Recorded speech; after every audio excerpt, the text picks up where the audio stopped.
സംസ്ഥാനത്ത് വർദ്ധിച്ചു വരുന്ന വന്യജീവി ആക്രമണവും കൃഷി നശീകരണവും സംസ്ഥാന സർക്കാർ കണ്ടിൽ നിന്ന് അടിക്കുകയാണെന്ന് കേരള കോൺഗ്രസ് ഡെമോക്രാറ്റിക് ചെയർമാൻ സജി മഞ്ഞക്കടമ്പിൽ ആരോപിച്ചു.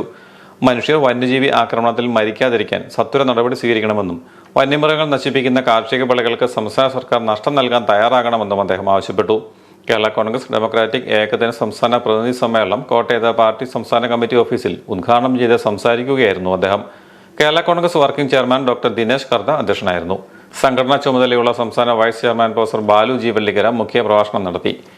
സംസ്ഥാന office in charge general secretary Loujin Maliyakal, Mohandas Ambalattil, Joy C Kappan, Sivaprasad Iruvimangalam, Johny Kottayam, Sumesh Nair, Unnikrishnan, advocate Rajesh Puliyanath, Rajesh Ummankochi, Ganesh Ettumanoor, Reshmi MR, advocate Shaiju Kochi, Jojo Panakal, Shaju Manjila, CM Jacob തുടങ്ങിയവർ പ്രസംഗിച്ചു.